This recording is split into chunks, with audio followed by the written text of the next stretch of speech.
Should we?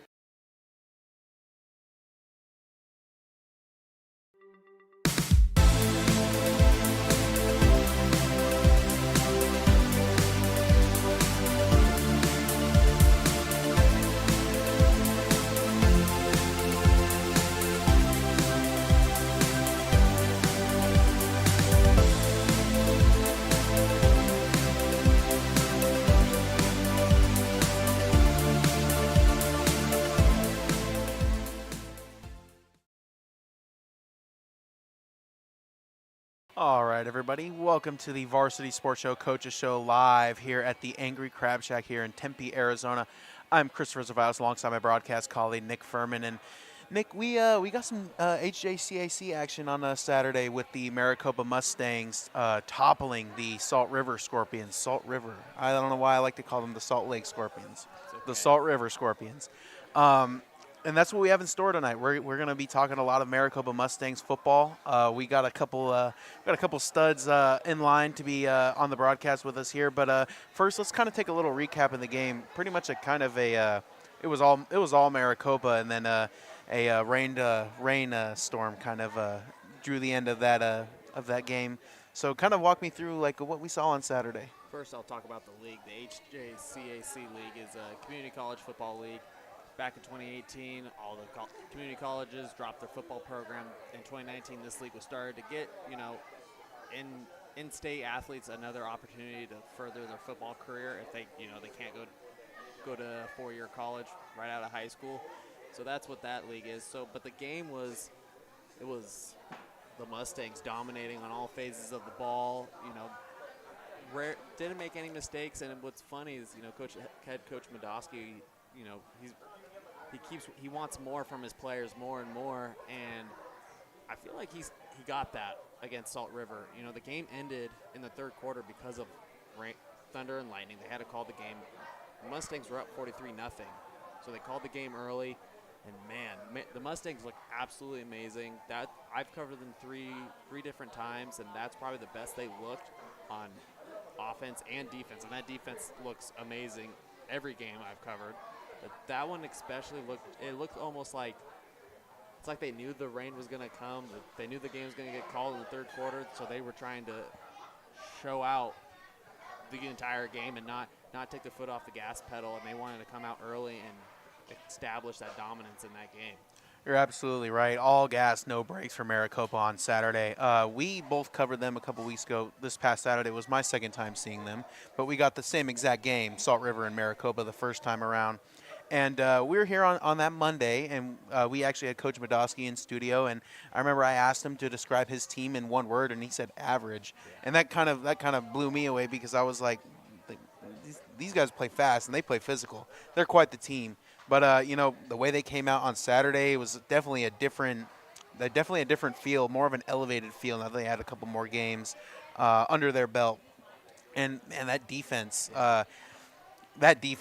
He brings helmed by Coach Madosky himself. He brings a lot of different pressures, likes to bring a lot of different looks up the front. And another detail too is definitely their bluffs. So they bring somebody off the edge, looks like he's going to come, and then he drops back.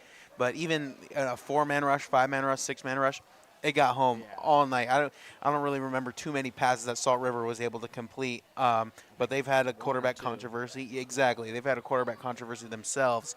But that Maricopa defense is I could talk all night on them. Yeah.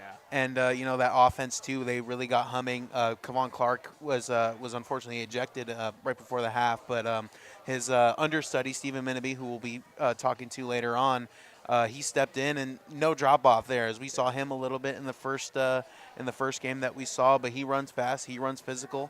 Yeah. All around, the Mustangs just nothing but a couple dogs on that team. One thing about this Mustangs team, they have depth at every position. They really have that next man up mentality, to where whoever is in the game is going to bring you positivity to the team and bring you positivity on the field. So, and I talked to Madosky before the game, and he mentioned, it's raining, you got thunder, things could get interesting. Salt River was the only team to beat the Mustangs last year, and they handled business. They came ready to play. Mondosky had them locked in and focused in on the job at hand, and that was to beat Salt River. They have a bye week next week, and then I believe they play Papago, the Papago Pumas. They're 8-1, so it'll be a good matchup. But if Maricopa wins, they'll be back-to-back HJCAC conference champions, and yeah. And you mentioned that one loss that they had to Salt River last year. Yeah. Definitely still seemed like that fire was still burning on Saturday. We saw them have their way with them a couple weeks ago, only really giving up 2 points on a kind of an awkward situation on PAT, and this week nothing, absolutely nothing. They've maybe crossed the 50 a couple times. My memory serves me correctly, but yeah, Maricopa just flat out dominance on Saturday, and I'm pretty sure we're going to talk to these guys in upcoming in the show, and I'm pretty sure none of them are going to be satisfied with that. Yeah. Like, sure, we beat Salt River 43-0, but hey, job's not finished. Yeah. And that's a testament to Coach Mondosky describing his team as average in that one term the last time we did this show. Never really satisfied. Yeah. Definitely a mentality you want to preach to your team. One that I was told when I used to play in high school. I was told we get the walk to the locker room to enjoy a win, and then it's back to work for the next week. So definitely something that's installed in these guys here, and I'm excited to see their aspect of how they process the win and how they are going to come into this bye week and have the rest of their season finished off. Right. Don't go anywhere. We'll be right back with coaches and player interviews here at the Angry Crab Shack. Don't go anywhere.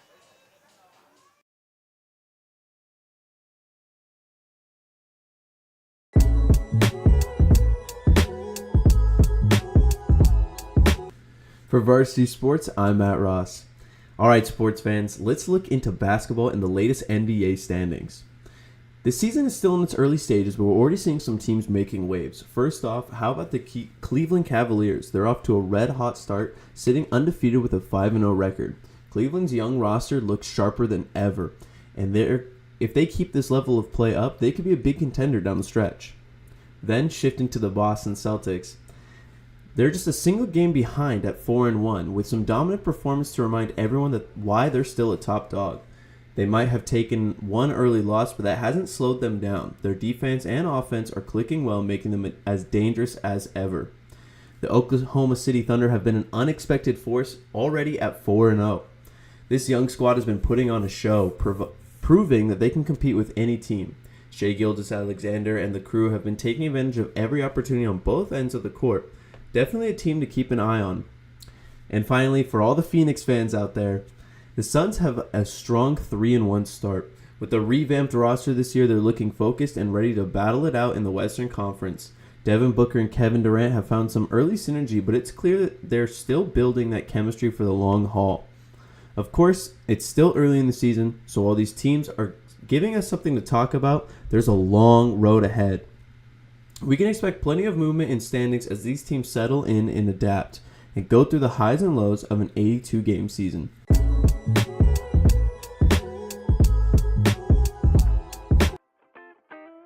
The Angry Crab Shack in Tempe, with an experience so good it remains indescribable, with something for every seafood lover. Try one of their amazing custom seafood boils, sandwiches, appetizers, and salads. Angry Crab Shack Tempe is located east of I-10 on Warner Road, 480-674-3847. The Angry Crab Shack in Tempe. Come ready to eat.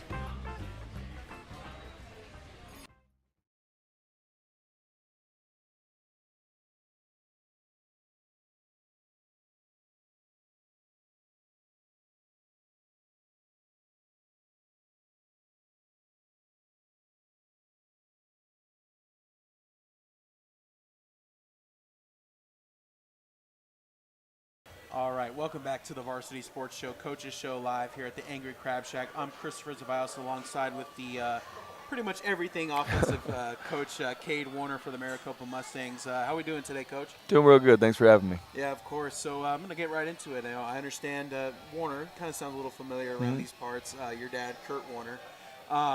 He's a database. He's been on probably the greatest offense in NFL history.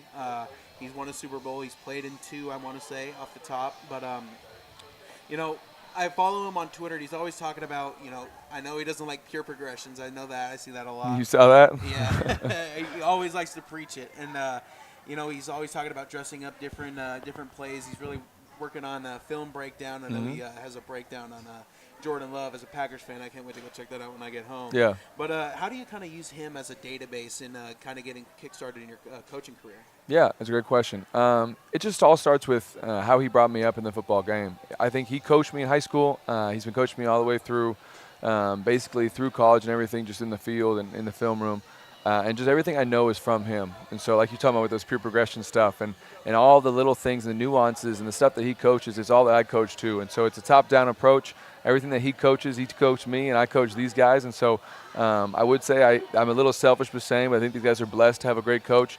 But I think it all starts with him. He's taught me everything I know, and it's easy to go to him and ask questions about how I can make a play better, how I can make a play more efficient, what I can do to add detail to a play so these guys understand what we're trying to do. No, I'm going to ask you just a quick sidebar question. Do you like pure progressions? No. You can ask Will. I don't think he knows what he's looking at half the time. I think he just throws it to whoever he wants to throw it to. But no, I do not like pure progression. I like an offense and a play that can attack multiple things, has answers for everything the defense is going to give us. And I think pure progression oftentimes either has you playing in the sandbox or doesn't allow you to understand what you're truly looking at instead of just going 1, 2, 3, 4, 5. And kind of a testament, as I said, I follow your dad on Twitter. He always likes to I saw him break down a play, and it was I forget where the look was from, but he was telling me if it's cover 2, you look at these two receivers. You look at the slot, look at the outside on the weak side. Yeah. If you get cover 3, it's going to be the tight end and this side. If it's this play, then you look at your check down first. So kind of like different matchups and stuff. How do you implement that into coaching these guys over here? Exactly that, and I would love to hear Will's answer on this too. But I think throughout the week, throughout the game plan, there's a who, what, where, why, when about a certain play. And in that who, it's who's the primary target, who we trying to get the ball to, and in the what, it's what coverage do we like it against. And in front side concept, maybe it's more versus middle open look, and our backside concept more versus middle close. So the quarterbacks, at least they should know, I'm telling them enough, but they should know where to go with the ball, where it's 1 high, 2 high, where's their hot, what we're thinking on each and every play. And so that's what I'm trying to instill in these guys is once they understand and they can look at a field and basically just count numbers and find space, the game can slow down so much more. But the quarterback position is such a tough place to be when you don't know where you're looking. And you see that in the NFL all the time nowadays. A lot of sloppy football, a lot of late balls, a lot of quarterbacks that, like you say, with the progression, it doesn't allow you to get the ball out on time because with these guys, like we're talking, if you see a 2 high versus a 1 high play, and now you have answers to both, but now with the pure progression, you're forced to start with one side until you can work backside to the 2 high side. You're just going to be late on everything. And so giving these guys the tools and the ability to be successful versus any look they got to get, I think is the true testament to a quarterback coach and an offensive coordinator.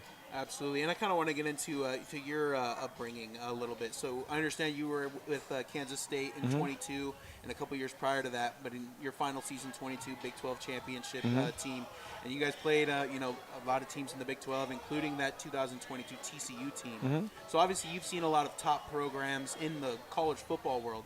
How do you use that experience into your coaching career? Yeah, I think that the first off with all those great programs and really not so great programs I was a part of, it's just the culture and how much culture matters and how much detail matters in everything you do.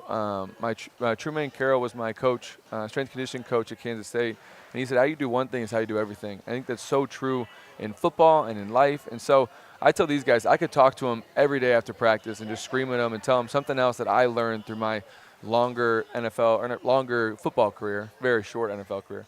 But it's stuff I could tell them about just motivation and how life's not going to be easy and how there's going to be trials and tribulations and how do you accomplish those and all these things. And I try not to over-talk to them because I feel like sometimes they'll just shut me out. So I usually about once a week is where I usually end up. But there's so many things that I wish that bigger than football I instill in these kids before they move on. You know, obviously I want all these kids to be successful and go on and play at 4-year schools and go to the league and accomplish all their dreams in between those white lines.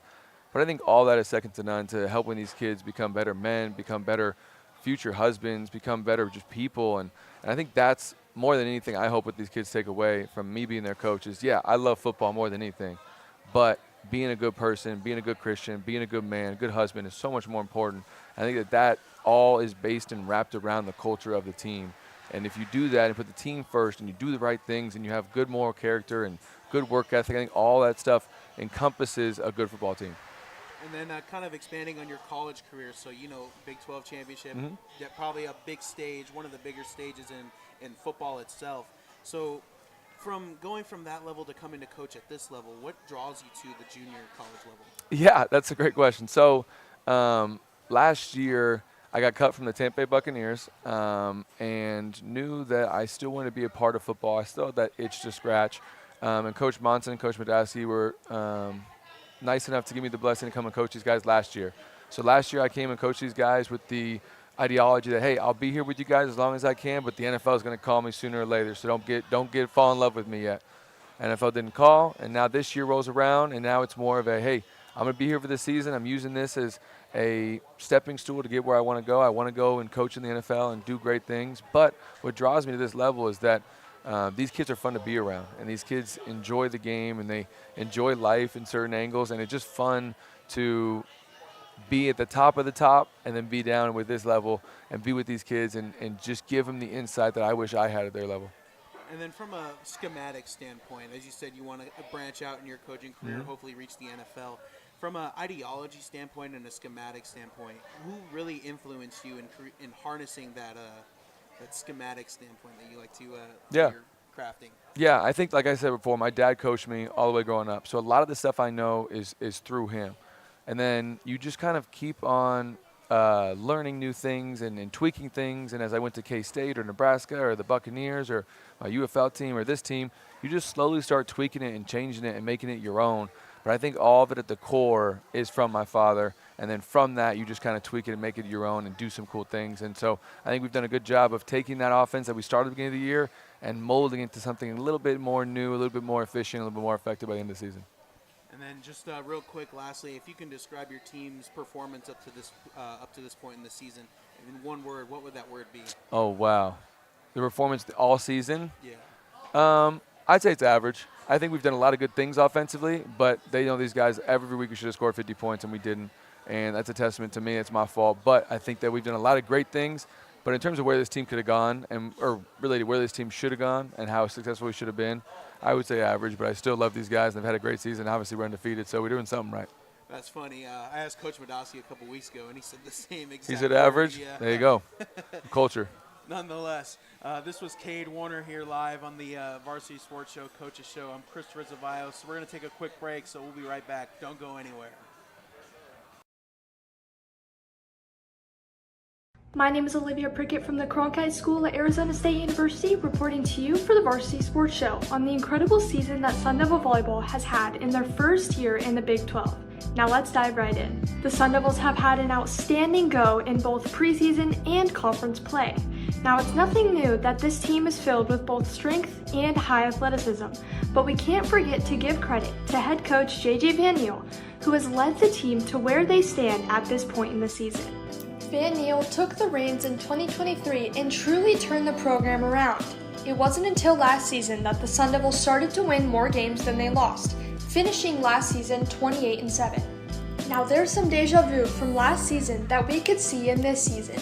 The Sun Devils are on an 8-game winning streak, which started with their win against Utah on October 2nd. Last season, they started their season with a 12-game winning streak, which ended with a loss to number 3 Stanford. Their home record for the 2023 season was 9-1, their only loss being against the number 5 Oregon Ducks. Now this season, their record is 9-0 as of October 28th, and their only loss in the Big 12 is against number 19 Baylor. They couldn't have an overall record of 20-2 without a star-studded roster.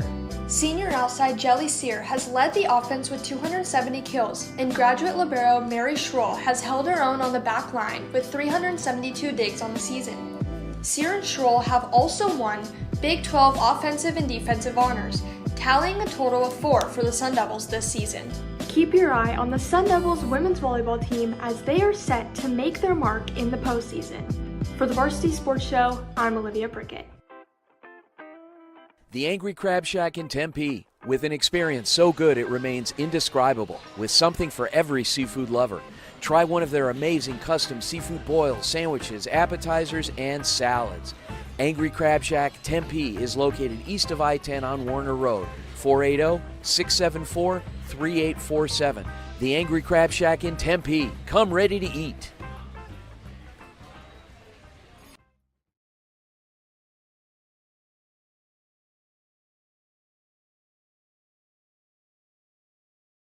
Sherman here at the Angry Crab Shack for the Varsity Sports Show Coach Show. I'm here with the starting quarterback of the Maricopa Mustangs, Will Howell. How you doing, Will? I'm good. How are you? Tell us a little about yourself. Where are you from? How old are you?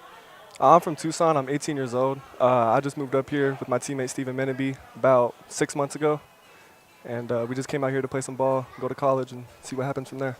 So how has the season gone for you currently? It's going well. How do you believe the season's gone for you? It's going well. I started week 4 or week 5, and from then I'm just been playing ball and trusting my teammates to go out there and make plays for me. That's all I can do. Right. So originally you weren't the starting quarterback. There was kind of a quarterback battle even at the first game that I covered. I think Madosky played 3 quarterbacks. What was your mindset during that? As you have to stay ready. So when your number is called, that you go out and perform. Yeah, just like you said, I got to stay ready and just ready for my opportunity whenever, and whenever that opportunity comes, I'm there to take it. And correct me if I'm wrong. You got hurt your senior year of high school? Yeah, my first game. Tore my ACL.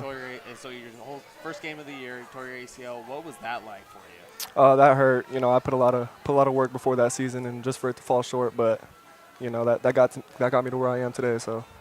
Your coach wanted me to ask you this. What are you seeing out there? Out on the field while the play is going, and what are you seeing from the defenses? Well, I like to read top down, so I like to look at the safeties first and go down to the backers in the box, and then just read from there. That's pre-snap. And then post-snap, just see how they're rotating, and, just make a play off of that. Right. So, and also, like you said, you started week 4. What was going through your mind? Because Madosky told you 5 minutes before the game. What was going through your mind before that? I was just ready for whatever, and, situations like that happen a lot. So, I was just ready to play. And so that was the first game, and I did your game this past Saturday. In my opinion, you've progressed so much, more. Like your first game, you looked very calm and poised in the pocket. In this game, you even looked more poised and more calm in the pocket and delivered, great passes. I said this during the broadcast, you threw an absolute dot to Terrence Hall on 4th and 15. Yeah. You rolled out to your left, threw an absolute dime. What was going into your mind on that, walking up to the line of scrimmage, because it was 4th and long. Yeah. These guys scored. What was going through your mind? What was going through your mind when the ball was in the air? What was your, what was going through your mind after Terrence caught the football? Yeah. Well, definitely in that situation, I'm looking for the playmakers on the field, and so Terrence Hall is definitely one of those guys. So, especially on 4th down, I'm looking for him, number 7. And so at that point, it's just trusting your guys to make a play for you, and that's what happened. Nice. Anything this is your first year at Maricopa, yes, correct? Sir. And do you plan on returning next year? I'm not sure. We'll see with the recruiting. Ultimately the goal of this is to get out of here. But if I have to come back, I'm willing to do so. What is your goal? Are you thinking Division I, Division II? Of course, Division I think that should be everybody's goal. To go D1, and if it's not, then it's not. But we'll see what happens. Anything outside of practice that you work on to make yourself better on game days? I'm obviously throwing a lot. I throw a lot during the weeks, even during the off season. So I'm just keeping that arm in tune, ready for the season. All right. So what has been your favorite moment so far of this year? Yeah. I'd probably say the last game we just played. I know I just had a lot of fun out there. I think everybody did. We came out with a lot of energy, and so game days are always the best days. Right. What has been your, like you said, you tore your ACL. What was it like to suit up for the first start of the year for you? Oh, it was really exciting, and really for the first scrimmage we had, that when I first went in, it was a lot to take in emotionally as well, because I haven't been on the field in a year, especially since tearing my ACL. So it was a lot to take in, but I was excited. I was ready for the opportunity. Right, and like you said, you're running back Stephen Meneby, yeah. Former teammate. What was it like to play with him again? Because you might have thought after you tore your ACL that this was going to be the last time you played with him.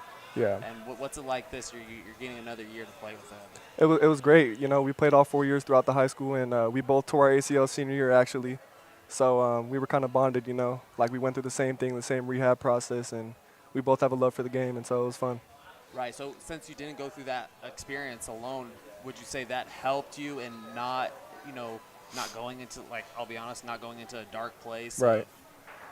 Not playing football your senior year, your final year Yeah. under Friday Night Lights. So would you say that helped out? Most definitely, most definitely. You know, had somebody right there going through the same thing as me, you know, so it just made it a lot easier. Nice. So you got the bye week, Mhm. and then you have your last game, and then if you guys win that, you'll be champions, Right. back-to-back champions.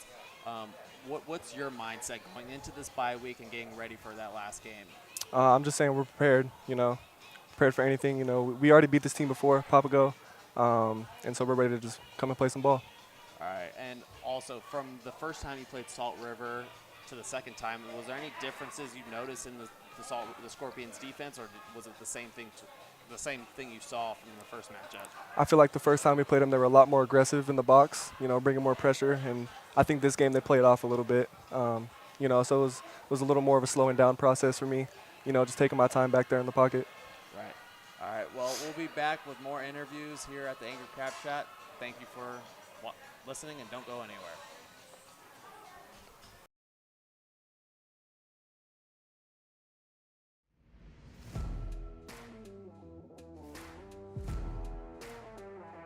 Hello everyone, this is Saleh Awad with the Varsity Sports Show, and I would like to thank you for tuning in today. While the Arizona Wildcats' football team has continued to disappoint this season, a bright part of the year has been star wide receiver Tedero T-Mac McMillan. Through 8 games, McMillan has totaled 57 receptions for 982 yards and 5 touchdowns through the air. With 2 games over 200 receiving yards this season, T-Mac has shown nothing short of pure dominance when he gets his targets. The projected top 10 NFL draft pick leads the Big 12 in receiving yards during the program's first season in the conference. Along with Colorado's Heisman contender Travis Hunter and Missouri receiver Luther Burden III, McMillan is among the top wideout prospects that will be taken early in April's draft. Despite Arizona quarterback Noah Fafita and the offense's struggles under first-year head coach Brett Brennan, T-Mac has produced regardless of opposing defenses planning for him week in and week out. With 4 games remaining this season and likely in his entire college football career, McMillan will look to finish strong. For the Varsity Sports Show, this is Saleh Awad reporting.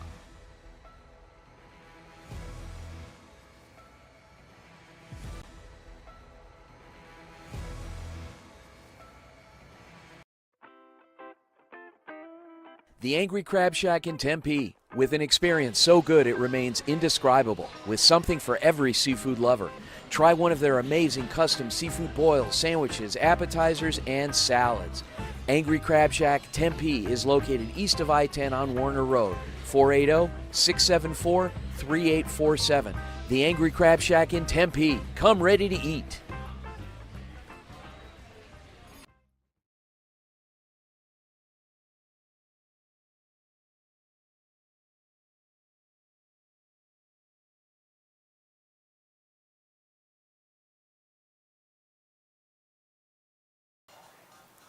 All right, everybody, we're back here on the Varsity Sports Show, Coach's Show, live here at the Angry Crab Shack in Tempe, Arizona. I'm Christopher Zavaios alongside Jalen Stanford. Jalen, we're going to get right into it. I'm under the impression you have a nickname. You want to tell me about the nickname and what it is? The nickname I got is Sticks, and something that Coach Madowski gave me when I first got to the team, because of my stature, how small I am, and it's just something that I embraced, something that I felt was pretty cool, honestly, like to have a nickname, first coming onto the team, and that's just been me the whole season. And we're sitting here today, and I've seen you guys on 2 different occasions, and both were against Salt River. And honestly, I don't really have that much of a look on the secondary part of your guys' defense, because the defensive front is really kind of taking care of business and doesn't really allow that many deep passes down. But nonetheless, so kind of how do you feel about your defensive effort as a whole? You guys are pretty dominant as a unit, and just watching you guys, just the different blitzes and stuff that you guys bring up front. How do you kind of fit into that whole equation? I feel like our defense is really solid. We come out every game just knowing that we're going to dominate. And like you said, our D-line, shout out to them. They get back there. They do their job for us, secondary, so we don't really have to do much. But, I feel like we've had a really good season as a whole defensive unit, and I feel like we're sound, we're physical, and, we help the team win. So as you know, you're a free safety, right? You like to sit. Oh, you sit over top, and Yes, sir. you're pretty much the security blanket for Yeah. the rest of the defense. How do you model your game after anybody? You watch tape on a certain player that you feel like you are kind of either staturally or schematically similar to, or Um, my favorite safety is Buda Baker. He's really a strong safety, but I like to try to model my tackling and my mentality after him. He's always said that he's just not scared of anybody. He likes to come down and hit. He's fearful. He plays fast, physical, and so I just, as tackling wise, I just want to be like him. And I understand you're from Cesar Chavez High School, a pretty Yes, good sir. program. Yeah. I got to look at them the other night on this past Friday. How did it feel coming out of that program? How did that program prepare you to come to this level? They actually prepared me a lot. The recent head coach, Coach Ducey, he was my coach, and I was back there at safety. My DB coach, Coach Sco, he was really helpful in that. I had a transition coming into my senior year from receiver to safety, and, it was just something that I embraced. I was like, if this is what's going to get me to the next level, then, I'm going to take it, and I just worked really hard and got to where I am now. And so you just said you switched from receiver to safety. How did that transition go for you? It went pretty smoothly. At first, I did have some thoughts that I hated it. The position change. I was really in tune to being a receiver. But, like I said, if it was going to get me to the next level, then I was going to work hard. I was going to try my best at it. And I was going to embrace it. And I did that, and now I love it. Absolutely. And do you get any receiver reps now, or is it just strictly free safety? Strictly safety. Okay. Yeah. So you're fully committed then. Yes, sir. Okay. And, Buda Baker is a great idol to have. I think I saw a clip of Coach Mike Tomlin with the Steelers kind of describing him like, yo, that dude Buda Baker's a dog. Yeah. So, and he can hit. He can hit. Do you think you bring a physicality or a speed aspect to the free safety position? I think I do bring a physicality to the free safety. If you watch the games, you watch the film, I can really hit for my size. And then obviously that's something I'm working towards is getting my size bigger and just bringing my physicality more to the team. And then you guys are coming into a bye week this week, correct? Yes, sir. And then you guys have a game in the following week. Do you guys play Papago? Yes, sir. So they're an 8-1 team, I understand. Their one losses to you guys. Yeah. What's your guys' mentality going into that as a defense? As a defense, we've played their offense before. Last game, we did have some trouble at the beginning of the game, and we worked through it. We talked over it, and we got back to our regular defense. And so our mentality coming into this game is just to start off dominant. Start off the game, getting pressure, getting stops. Quick outs, 3-and-outs, getting our offense the ball. All right, and you guys are undefeated this season so far. Do you guys feel like you guys satisfied with that, or what else are you guys looking to get? No, yeah, we're looking to get this last win. Stay undefeated. Just looking to get to be better as a team on the film, and as players. So yeah. And then I asked your coach Warner in the previous segment the same question. Up to this point in the season, obviously you guys are undefeated. You guys are looking for more. If you could describe your team's performance in one word, what would that word be? I would say it'd have to be dominant.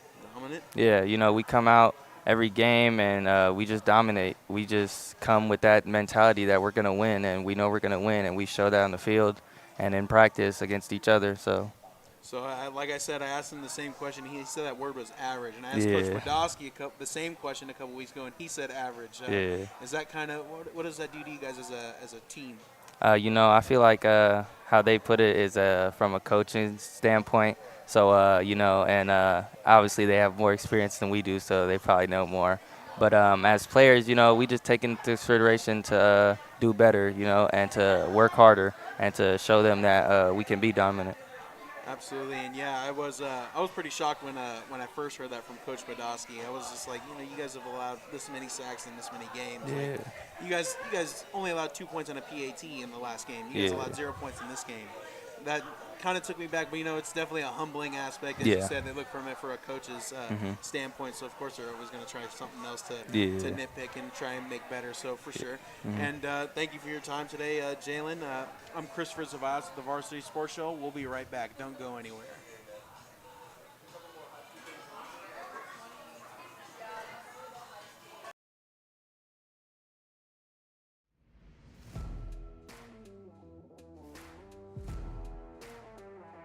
Hello everyone, this is Saleh Awad with the Varsity Sports Show, and I would like to thank you for tuning in today. While the Arizona Wildcats' football team has continued to disappoint this season, a bright part of the year has been star wide receiver Tedero T-Mac McMillan. Through 8 games, McMillan has totaled 57 receptions for 982 yards and 5 touchdowns through the air. With 2 games over 200 receiving yards this season, T-Mac has shown nothing short of pure dominance when he gets his targets. The projected top 10 NFL draft pick leads the Big 12 in receiving yards during the program's first season in the conference. Along with Colorado's Heisman contender Travis Hunter and Missouri receiver Luther Burden III, McMillan is among the top wideout prospects that will be taken early in April's draft. Despite Arizona quarterback Noah Fafita and the offense's struggles under first-year head coach Brett Brennan, T-Mac has produced regardless of opposing defenses planning for him week in and week out. With 4 games remaining this season and likely in his entire college football career, McMillan will look to finish strong. For the Varsity Sports Show, this is Saleh Awad reporting.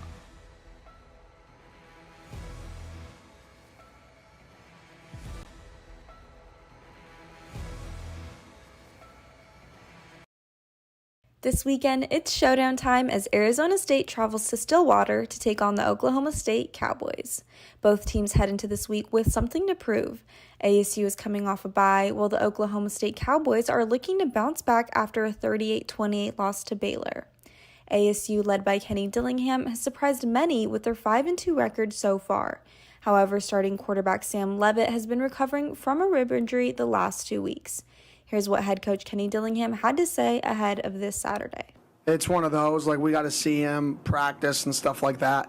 But he's cleared to play. He wants to play.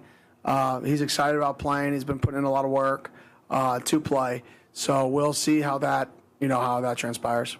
Oklahoma State will be led by quarterback Alan Bowman. While their offense has performed consistently, defense has struggled throughout the season under new defensive coordinator Brian Nardo, especially last week with 21 missed tackles against Baylor. Here's what head coach Mike Gundy had to say about ASU ahead of this week. They run a very similar style to what most of those teams have been doing in the Pac, whatever conference that's not there anymore. That league, he runs that very similar style of defense, and they're doing a good job with it. You can see the improvement in year 2 with their team. Saturday is a big test for ASU, where a win could mean serious possibility of a bowl game appearance for the Sun Devils. Tune in for a 4 p.m. kickoff in Oklahoma this Saturday. Reporting for Varsity Sports, Layla Ruderman. The Angry Crab Shack in Tempe, with an experience so good it remains indescribable, with something for every seafood lover. Try one of their amazing custom seafood boils, sandwiches, appetizers, and salads. Angry Crab Shack Tempe is located east of I-10 on Warner Road, 480-674-3847. The Angry Crab Shack in Tempe. Come ready to eat.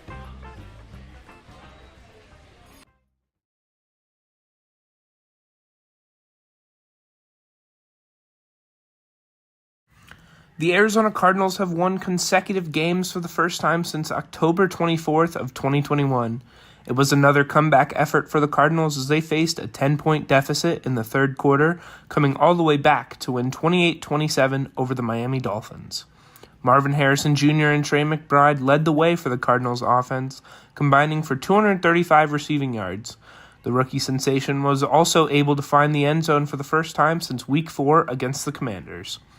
The Cardinals now sit atop the NFC West with a 4-4 record, having the tiebreaker over the San Francisco 49ers and Seattle Seahawks. The Cardinals now face the NFC North challenge as they will be welcoming in the 4-3 Chicago Bears. The Bears, who are coming off of a devastating loss to the Commanders as Jaden Daniels completed a last-second Hail Mary to Noah Brown for the win, the Bears are looking to get that bad taste out of their mouths and get back in the win column. The Bears have one of the league's toughest defenses, as they only allow 17 points per game compared to the Cardinals, who allow 25.6 points per game. The key to this game will be who can win the turnover battle, as both teams have a positive turnover differential heading into Week 9. The Cardinals are just a slight 1-point favorite, as this matchup is lined up to be very tightly contested. Reporting for Varsity Sports, I'm Sam Lanier. Welcome back, everyone. I'm Nick Furman here at the Angry Crab Shack for the Varsity Sports Show Coaches Show. With me is Stephen Minabe, one of the running backs for the Maricopa Mustangs. Stephen, how you doing tonight? I'm doing quite great. I hope your day's been going well. It's been going pretty good, man. That's blessed. All right. So you guys are off to, you're undefeated so far. You got a bye week. You got one more game left. What are you going to do to, prepare and help your team get to that perfect season and back-to-back conference championships? Ultimately, I'm going to keep on doing my job, and that job is making sure I bring what I can to make sure we win, whether it's on offense and now defense since I got the opportunity. But that all starts with the practice and making sure my energy is 100% all the time. So I'm just going to keep on doing what we do and keep doing the job as it's supposed to get done. So you're playing defense now also? Yeah, I got an opportunity, got a shot at it in the last game. Oh, I thought I saw that. Yeah. I thought that was you for a second. But, at college they have the same numbers on offense and defense. I just didn't know. So what position are you playing on defense now? I got to play linebacker since it was kind of similar to what I played insert strong safety in high school. So It wasn't anything unfamiliar. Still able to make some plays while I had to.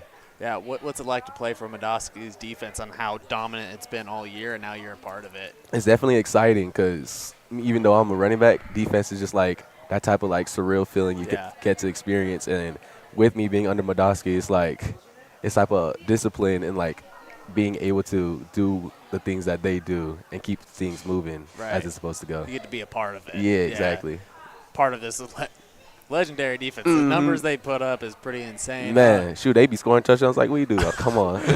All right. So, you went to high school with your quarterback, Will Howell. Yes, sir. You both tore your ACLs. Yes, sir. Senior year. When did you tear yours, if you don't mind me asking? Oh, completely fine.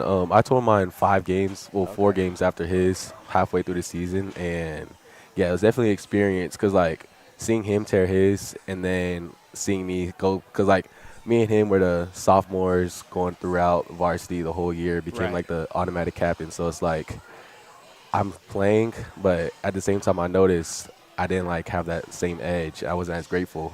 But especially after tearing my ACL, I noticed that you have to be able to be grateful and, like, cherish every single moment that you have on the field or with your teammates, et cetera, et cetera. Right, and what was it like to suit up for the first time? Like, for him it was the scrimmage. For you, week 1, game 1, what was it like to suit up again and, play the sport you love, I'm assuming, since you're still playing? Exactly. It was nostalgic, definitely, especially being able to do what I did in the first game. It's like it gives you that feeling knowing that you still got it and that you're still able to perform at a high level. Right, and, I asked him this. You both tore your ACLs. Did it help going through that with someone else who you're close with? He is your quarterback. Did it help you not get into that, that dark place because you're not playing the sport you love? Yeah.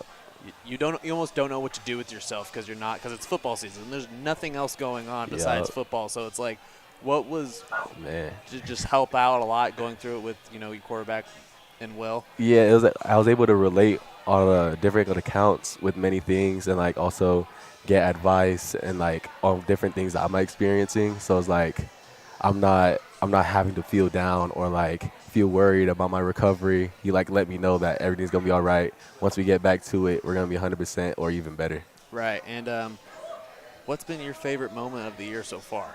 Definitely, I think it'll definitely have to be seeing him get that QB1 position. Because, like, especially seeing him from my freshman year coming out, it's like I always known that he got it. So, like, when I see that the coaches know he got it too, everyone's going to start eating. Right. Who's your favorite running back in the league league right now? Or you could do league right now or ever. I mean, honestly, especially because of my size and, like, kind of my play style, I'm going to have to say Derrick Henry. Okay. Like, he's just a beast, and I'm trying to be a bigger beast than that. Yeah, you are because I've seen you play 3 times. I've noticed that like Kavon Clark's kind of the speed guy, Yeah, and no. he's lightning, you're thunder. It's like that Gibbs and Montgomery, that duo, Yeah. that Sonic and Knuckles. Yeah. So what is it like to kind of have that duo in the backfield? I mean, it's definitely a blessing because I see how Kavon plays, and like especially when coming from Centennial High School, a good strong high school, I'm able to learn a lot and also like apply those different things to my running game, and like seeing how he goes and then seeing how I go. We're all like every time we're in, it's a benefit. No losses. Right. So the question that keeps circulating around this Maricopa team, what would you say your team's performance in one word has been just so far this year? I would say our performance in one word would be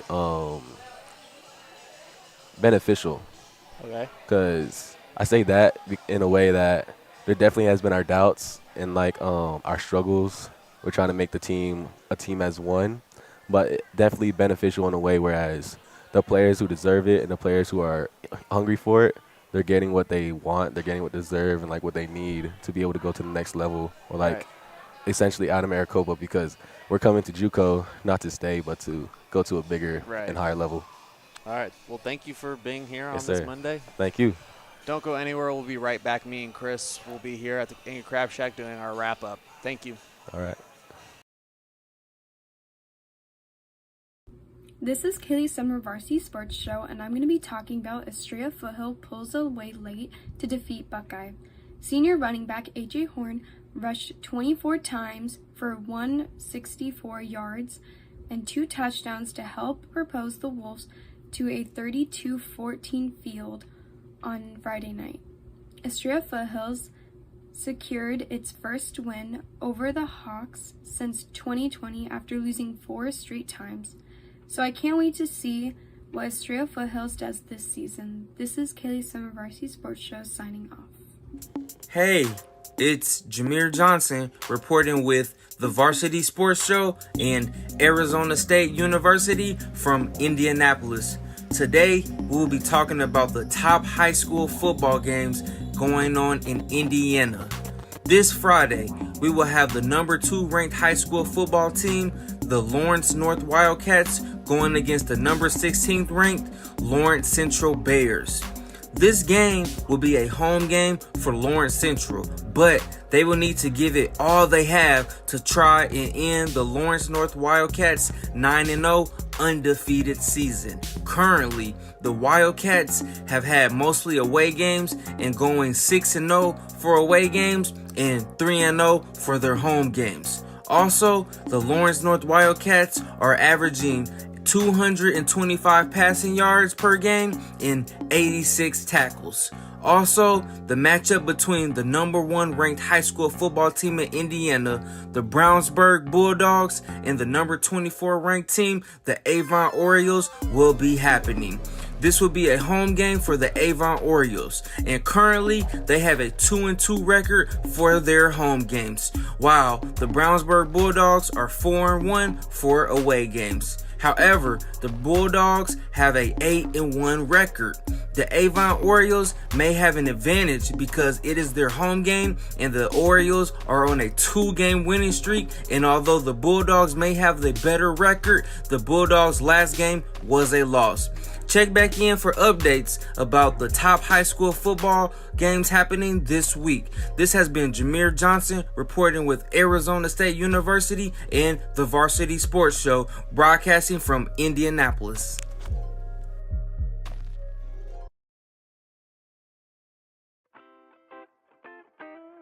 The Angry Crab Shack in Tempe, with an experience so good it remains indescribable, with something for every seafood lover. Try one of their amazing custom seafood boils, sandwiches, appetizers, and salads. Angry Crab Shack Tempe is located east of I-10 on Warner Road, 480-674-3847. The Angry Crab Shack in Tempe. Come ready to eat.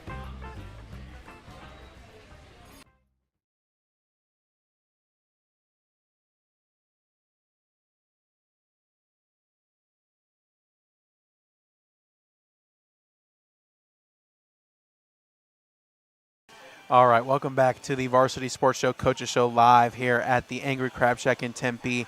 Just kind of wrapping things up here, Nick. Any final thoughts from the game we called on Saturday and what we heard from the guys here tonight? Man, no, not really. I mean, you can definitely tell that they're a team. They're together. They're not just guys trying to get film and trying to get out of here. They're playing for one another. And the one thing that I kind of caught, but I didn't officially know just because of, the game ended early and we weren't able to do post-game interviews. Stephen Minibee's playing both sides of the ball now, and which is, that's impressive, especially, that looks good on tape. That looks good on, on recruiting. You're showing recruits that put me on the field, I will make a play. Well, last time we were on the show, I said that's what you call a football player. Just put them out on the field. They're going to have a positive impact for your team in any shape or form, and it showed with Steven, playing linebacker, and he's part of that insane defense and then insane front seven from Maricopa. Absolutely, yeah. They're definitely a humbled group for sure. I got a little kick out of Coach Warner saying the same term describing the team, which was average, by the way. Definitely here humbling as I talked to Mr. Stanford over here. He said dominant. So definitely a player and coach's perspective of that.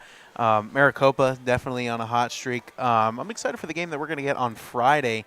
Mountain View and Red Mountain, which should be a pretty good one. Red Mountain in the open conversation around here. But, that's on Friday, so really looking forward to that.